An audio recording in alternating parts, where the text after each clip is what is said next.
Oke. Oke. Assalamualaikum warahmatullahi wabarakatuh. Selamat malam. Warahmatullahi wabarakatuh. Selamat malam. Perkenalkan, kami dari mahasiswa Prodi K3 Universitas Benawan angkatan tahun 2021. Sebelumnya, nama saya Deden Nur Syafaat, dan selanjutnya ada Berkat Hasibolon. Yang ketiga ada Sakti Febrianto dan Maulana Sufi. Sebelumnya, saya dan teman-teman saya mengundang Bapak Nana selaku ahli K3 yang bekerja di Deputi Safety Bank Indonesia untuk menjadi narasumber dalam tugas wawancara kami mengenai penerapan K3 di gedung bertingkat. Sebelumnya, bisakah Bapak meluangkan waktunya sebentar? Ada beberapa pertanyaan yang ingin kami tanyakan berhubungan langsung dengan penerapan K3 di gedung bertingkat. Oke. Terima kasih teman-teman semuanya. Perkenalkan, nama saya Nana Suryatna. Saya di sini sebagai Deputi Safety di salah satu perusahaan, ya mungkin bukan perusahaan ya, dari institusi negara di Bank Indonesia tepatnya. Saya bertugas sebagai HSE atau bisa disebut dengan safety seperti itu. Oke, silakan dimulai. Mungkin apa saja yang harus saya... Langsung ke pertanyaan pertama. Apakah tugas HSE khususnya di gedung bertingkat? Oke, ada beberapa macam HSE terbagi, ya mungkin kita lebih fokus ke HSE officer atau disebut safety atau disebut SSE atau SHE terbalik ataupun bisa dikatakan sama sih seperti istilahnya seperti itu. Yang pertama, tugas HSE di gedung bertingkat yang pertama itu banyak. Yang pertama saya jelaskan mungkin hanya sebagian saja ya.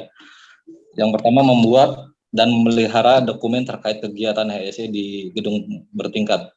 Salah satunya mungkin saya contohkan ada permit. Permit itu lebih ke izin kerja dan ada JSA. Mungkin untuk JSA ini job safety terkait inspeksi pekerjaan.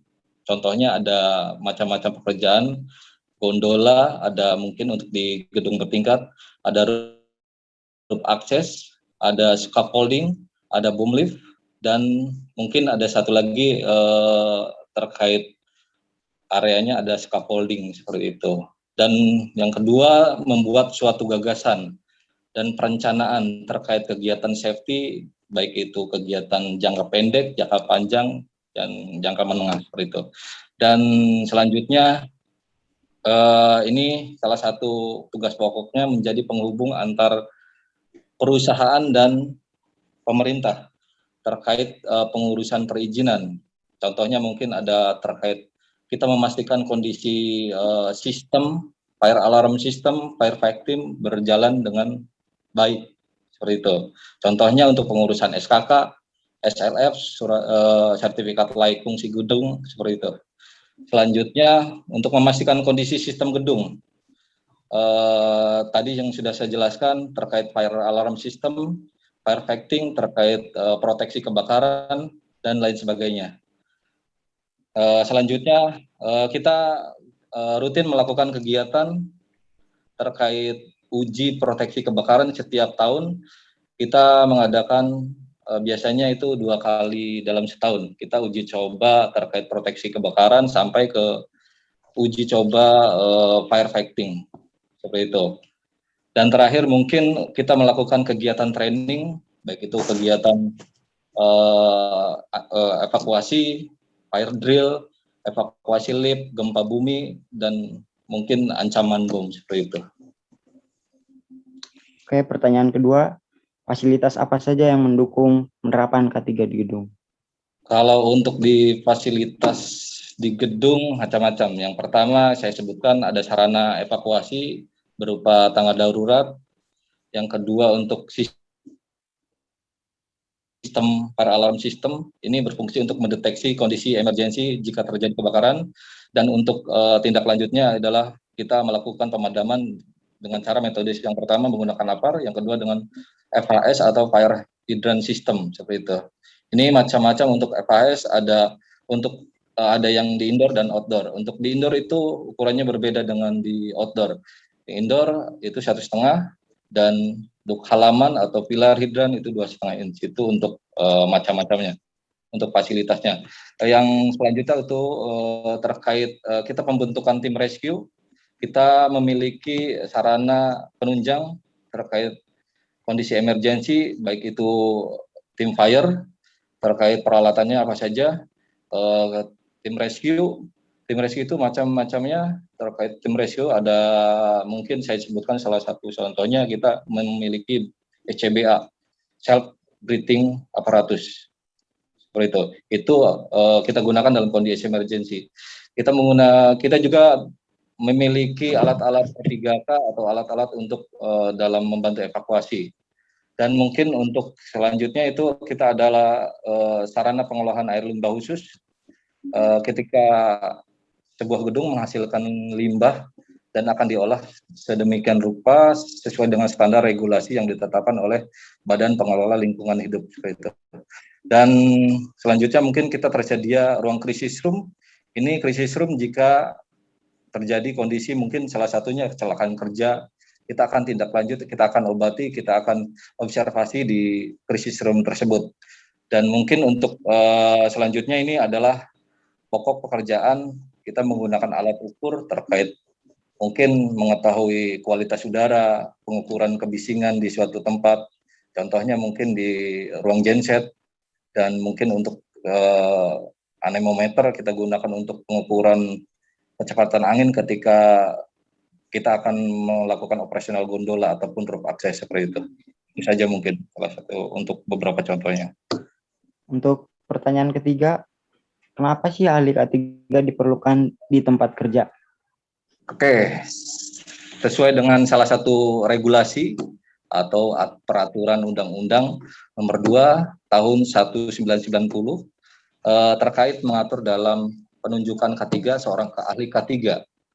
Minimal kita memiliki karyawan 100 atau lebih, itu wajib memiliki seorang ahli K3. Ya, paham ya? Nomor 2 tahun 90 Permenaker, wajib memiliki seorang ahli K3. Itu karyawan 100 atau lebih. Demikian. Pertanyaan selanjutnya ditanyakan oleh teman saya. Silakan. Baik nih, Pak. Ini pertanyaan saya, Pak. Ya. Apa saja yang dilakukan ahli K3 jika terjadi kebakaran di lokasi Bapak bekerja?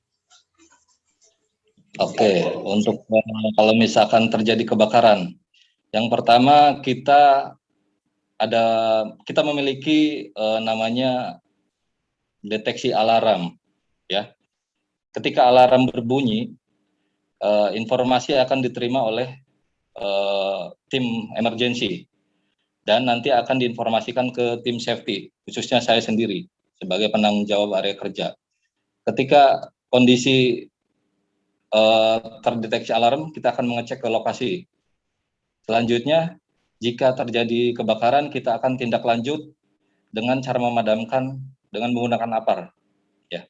Jika kita menggunakan APAR api tidak padam, kita tindak lanjut adalah menggunakan IHB, instalasi hidran box indoor, ya khususnya. Untuk indoor, setelah itu kalau misalkan tidak lanjut, kita lakukan pemadaman dengan menggunakan hidran sampai dengan kondisi aman. Kalau misalkan tidak bisa dipadamkan, kita akan gunakan atau misalkan kita akan hubungi dinas kebakaran terdekat, seperti itu. Sampai kita akan lakukan evakuasi kepada penghuni gedung sampai menuju ke lokasi assembly point. Selanjutnya kita lakukan pendataan sesuai dengan jumlah penghuni di gedung tersebut. Sekian. Baik, Pak. Terima kasih. Ini pertanyaan selanjutnya, Pak. Oke. Gimana Bapak itu mengatasi kurangnya wawasan K3 itu dalam pekerjaan Bapak itu? Oke. Terkait apa nih untuk pekerja ya? Iya, Pak. untuk para pekerja yang ada di sekitaran Bapak itu? Yang pertama kita memberi pelatihan, ya. Kita memberi pelatihan secara rutin terkait apa saja bahaya, resiko bahaya, potensi bahaya apa saja. Selanjutnya, ini ada beberapa jenis pekerjaan yang mungkin harus punya klasifikasi khusus terkait keahlian. Contoh, kita untuk di area gedung, kita memiliki tenaga kerja khusus operasional gondola. Itu wajib memiliki SIO atau surat izin operasional terkait penggunaan SIO. Itu wajib. Kedua, terkait penggunaan bom lift, itu juga wajib. Ketiga, untuk operasional menggunakan scaffolding, itu juga kita wajibkan. Dan mungkin untuk keahlian-keahlian lain seperti welding ataupun forklift untuk di industri dan lain-lain seperti itu. Kita upayakan edukasi, kita upayakan lakukan setiap pekerjaan, setiap akan memulai pekerjaan kita adakan toolbox meeting ataupun safety briefing seperti itu. Mungkin salah satu contohnya. Baik, Pak. Ini pertanyaan selanjutnya, Pak. Ya.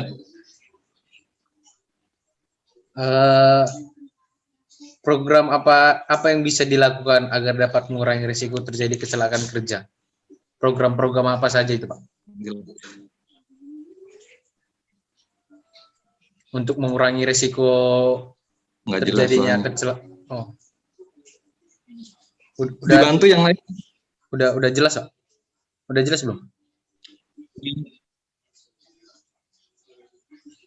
Udah jelas. Oke, diulangi. Oke. Iya, Pak. Diulangi. Iya, Pak. Program apa saja yang bisa dilakukan agar dapat mengurangi risiko terjadinya kecelakaan kerja di perusahaan Bapak? Oke, macam-macam. Yang pertama, kita setiap pekerja ataupun karyawan baru, kita akan lakukan screening. Yang pertama, dengan cara memberikan informasi terkait kondisi kesehatannya, atau misalkan dengan menyerahkan bukti hasil medical check up si karyawan tersebut. Tidak ada riwayat penyakit, tidak ada resiko mungkin dia riwayat penyakit apapun di dalam dirinya. Yang kedua, kita upayakan melakukan training secara berkala, baik itu terkait bahaya pekerjaan dan mungkin untuk bahaya-bahaya lainnya terkait kondisi lingkungan kerja seperti itu. Nah, ini balik lagi tadi seperti yang sudah saya sampaikan, untuk lisensi secara pekerjaan khusus itu juga kita wajib kita tekankan, karena kita tidak mau contohnya salah satu keahlian misalkan untuk pekerjaan ketinggian roof access, dia punya keahlian tapi tidak punya lisensi atau tidak mempunyai izin SIO, itu kita tidak izinkan. Karena kita juga berpegang kepada regulasi dari pemerintah terkait yang mengeluarkan izin tersebut. Maka daripada itu, kita sampaikan apa saja yang harus jadi catatan bagi seorang karyawan tersebut apabila ingin melanjutkan atau melakukan pekerjaan sesuai dengan jenis pekerjaannya. Seperti itu. Baik, terima kasih, Pak. Ini pertanyaan selanjutnya dari kawan saya, Pak. Ya. Ya, Pak. Bisa saya mulai, ya, Pak. Yang pertama, job desk Bapak Nana Suryana itu sehari-hari apa ya, Pak? Apa seputar monitoring area saja? Sebenarnya, banyak kalau untuk tugas seorang safety officer. Yang pertama, kita memonitoring area. Dan kita harus tahu nih uraian kerjanya hari ini kita ada pekerjaan proyek apa saja kalau untuk di area gedung. Contoh misalkan untuk rutin ya, biasanya yang pertama itu kita melakukan inspeksi terkait kerjaan cleaning gondola dengan menggunakan metode gondola. Dua, kemudian menggunakan metode roof access. Ketiga, bisa menggunakan bom lift, dan yang mungkin yang untuk rutin itu kita inspeksi biasanya untuk warming up teman-teman dari teknisi.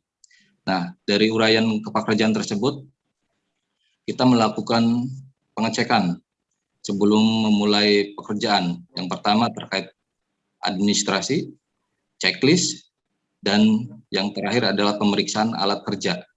kita lakukan briefing terlebih dahulu sebelum memulai pekerjaan. Contohnya saya ambil contoh kerjaan gondola.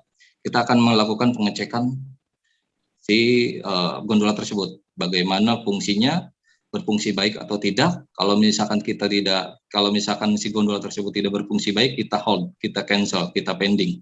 Kalau misalkan si gondola tersebut berfungsi dengan baik, kita lanjutkan. Dan catatan, adapun hal-hal yang mungkin harus diperhatikan adalah terkait kelengkapannya, dari body harness, helm, kacamata, sarung tangan, dan mungkin hal-hal yang mungkin jadi masukan adalah kondisi baik itu di roof akses, di roofnya terkait komponen-komponen apa saja yang harus jadi perhatian. Misalkan ada arm, ada kar gondolanya, itu harus jadi perhatian karena itu memang kita berpatok dengan si alat kerjanya seperti itu. Dan pastikan kondisi si karyawannya tersebut atau petugasnya tersebut dalam kondisi sehat, tidak ada hal-hal yang mungkin bisa menimbulkan bahaya. Contohnya mungkin punya riwayat penyakit, itu kita tidak izinkan. Seperti itu. Dan mungkin terakhir mungkin kita juga akan berkoordinasi dengan tim terkait, dengan teknisi gondolanya tersendiri. Jika ada hal-hal yang mungkin harus diperbaiki, harus dilakukan tindak lanjut seperti itu. Itu mungkin pekerjaan-pekerjaan saya. Mungkin nanti ada hal yang mungkin insidental unsurnya karena kita tidak setiap hari bekerja rutin seperti itu. Karena untuk rutin itu biasanya cek area dan monitoring pengecekan APAR sampai ke firefighting atau pompa kebakaran. Seperti itu. Selanjutnya Pak, faktor pemicu terjadinya kecelakaan kerja di perusahaan Bapak apa ya Pak? Oke, banyak. Ada faktor manusia, ada faktor lingkungan. Nah ini biasanya kalau nggak faktor manusia, lingkungan. Manusia, ketidaktahuan. Misalnya nih, contoh kita bisa ngelas, tapi dia nggak tahu caranya, jadi sok tahu. Itu faktor pertama, ketidaktahuan. Yang kedua, kemampuan yang kurang. Yang ketiga, keterampilan yang belum bisa dikatakan seorang ahli, seperti itu. Itu mungkin contoh-contohnya ya. Yang selanjutnya adalah tidak fokus, lalai. Itu yang menjadi faktor penyebab dari faktor manusianya. Dan untuk yang kedua adalah lingkungan. Untuk lingkungan tersendiri itu faktor tempat kerja dan kondisi peralatan. Misalkan kondisinya hujan tetap ngelas aja memaksakan, itu yang tidak berpotensi terjadinya kecelakaan. Dan mungkin untuk peralatan, kondisi peralatan yang rusak dipaksakan untuk digunakan terus, akhirnya timbullah kecelakaan. Seperti itu. Mungkin hanya contoh itu. Dan yang mungkin untuk yang jadi perhatian adalah unsafe condition dan unsafe action. Kondisi tidak aman, kondisi aman. Lanjut ya Pak. Bagaimana jika para pekerja sering melanggar peraturan K3 atau ngeyel? Oke, yang pertama kita lakukan teguran. Ya. Contoh ya, tolong dong pakai gunakan APD-nya gitu kan. Kalau misalkan tetap tidak bisa, kita panggil. Setelah itu kita lakukan pemberian surat peringatan. Ya, kalau misalkan tetap begitu, kita lakukan panggil lagi dan pemotongan. Kita lakukan teguran dan melakukan pemotongan upah. Yang terakhir, kalau misalkan tetap melakukan kesalahan begitu lagi, kita lakukan pemutusan kontrak kerja. Seperti itu. Dari saya sekian ya Pak, terima kasih. Dilanjut teman saya Maulana Sufi. Oke. Pertanyaan dari saya, apa itu fire hydrant dan fungsinya fire hydrant itu apa? Nah, ini terkait pengetahuan tentang proteksi kebakaran, baik itu kebakaran aktif dan pasif. Dan contohnya ini kita hidran untuk antisipasi penggunaan kebakaran. Hidran itu sistem pemadam api yang menggunakan media air, ya. Banyak macam, ada beberapa jenis hidran. Yang pertama hidran indoor dan hidran outdoor. Untuk hidran indoor itu ukurnya 1,5 inch ya, indoor 1,5 inch, dan untuk halaman atau pilar itu 2,5 inch. Ini menggunakan pompa kebakaran. Pompa kebakaran ada berapa sih? Ada 3. Ada joki pump, ada electric pump, ada diesel pump. Ya, yang pertama joki pump itu akan berfungsi sebagai pompa utama, pompa kebakaran. Yang kedua elektrik, dan yang ketiga diesel pump. Nah, itu mungkin akan panjang kalau misalkan dijelaskan. Oke, kita balik lagi ke hidran. Terkait hidran, ini sudah dijelaskan ada beberapa bagian.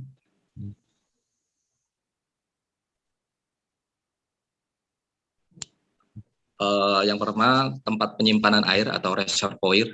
Yang kedua sistem distribusi atau hidran box-nya sendiri atau output-nya yang mengeluarkan air. Dan 3 adalah sistem pompa hidran. Ya. Nah, untuk jenis-jenis koplingnya itu banyak. Ada Machino dan Van der Heide, ya, untuk jenis kopling hidran. Ini, dan mungkin untuk salah satu jenis lagi mungkin tambahan adalah Siamese connection. Ini berfungsi untuk ketika reservoir air gedung itu habis, si Siamese connection berfungsi untuk menyalurkan air dari pemadam kebakaran yang masuk ke dalam sistem instalasi gedung. Seperti itu. Paham ya? Oke, pertanyaan selanjutnya, bagaimana cara memanage K3 yang baik dan benar di gedung? Untuk memanage sistem, kita menggunakan yang pasti setiap proyek, contoh kita menggunakan proyek ya. Kita memiliki proyek di satu gedung, kita harus memiliki HSE plan atau membuat HSE plan. Ya. Terkait apa saja sih HSE plan? Pertama, rencana kerja. Ya. Terus hanya beberapa contoh saja terkait tanggung jawab. Terus bahaya-bahaya pekerjaan, penggunaan APD, durasi kerja, dan tindakan ketika kondisi emergensi seperti apa. Gitu. Mungkin nanti teman-teman bisa cari informasi terkait HSE plan itu apa saja. Karena memang ruang lingkup HSE plan itu banyak. Itu jadi acuan dasar kita untuk memanajemen K3 di suatu tempat. Begitu. Ada pertanyaan terakhir, bagaimana caranya evakuasi jika terjadi kebakaran di gedung bertingkat? Oke, tadi sampai singgung juga. Yang pertama, deteksi alarm datang dari salah satu proteksi kebakaran. Contohnya kita anggap ada beberapa contoh ya. Saya jelaskan untuk di gedung ada smoke detector, heat detector, dan sprinkler. Mungkin nanti teman-teman bisa belajar apa saja yang disebut smoke, heat, dan sprinkler. Nah, salah satunya contoh kalau misalkan ada indikasi alarm dari smoke detector. Smoke detector jika ada terjadi alarm adalah berfungsi ketika ada asap di suatu ruangan. Dia akan memberi sinyal kepada MCFA atau Main Control Fire Alarm di suatu ruangan. Dia akan mengirimkan sinyal kepada MCFA, lanjut MCFA akan terbaca dan petugas MCFA akan menginformasikan kepada petugas pemadam atau petugas emergensi di suatu gedung. Selanjutnya kita akan melakukan cek ke tempat sesuai dengan alamat yang ditunjukkan di MCFA tersebut. Contoh, kita ambil contoh di ruangan lantai 1, kita akan menuju ke lantai 1 dengan membawa apar. Setelah itu kita akan padamkan dengan menggunakan apar. Apabila api tersebut padam, akan selesai. Kalau misalkan belum, kita akan menggunakan hidran box atau instalasi hidran. Setelah kita lakukan, apabila belum padam, kita akan instruksikan kepada petugas BAS untuk melakukan paging call, untuk melakukan evakuasi pada penghuni gedung. Selanjutnya untuk penghuni gedung, nanti akan kita instruksikan untuk melakukan evakuasi melalui tangga darurat terdekat ya, melalui tangga darurat terdekat untuk melakukan evakuasi. Selanjutnya dari tim floor warden atau sebagai petugas di area lantai tersebut akan mengecek dan memastikan kondisi lantai tersebut sudah aman, tidak ada penghuni ataupun tenan yang tertinggal. pastikan kondisi tanggap darurat tidak ada hambatan apapun untuk menuju ke assembly point. Selanjutnya dari tim assembly point, dari tim Lord Warden akan menuju dan memastikan dan mengecek kondisi tanggap daruratnya, apakah masih ada tertinggal atau mungkin terinjak ataupun terjatuh. Itu pastikan kondisi aman sampai kemudian ke assembly point. Kemudian di assembly point itu pastikan ada petugas assembly point untuk mendata si tenan atau penghuni gedung tersebut. Pastikan jumlahnya sesuai dengan daftar yang ada di data gedung tersebut. Seperti itu. Mungkin cukup sekian pertanyaan yang dapat kami tanyakan. Terima kasih telah meluangkan waktunya dan terima kasih telah menyampaikan ilmunya. Semoga kita dapat menerapkan ilmu tersebut untuk kedepannya. Baik. Kurang lebihnya mohon maaf. Assalamualaikum warahmatullahi wabarakatuh. Terima kasih Pak ya. Nanti oke. Terima kasih. Terima kasih Pak. Ya, sama-sama. Ya.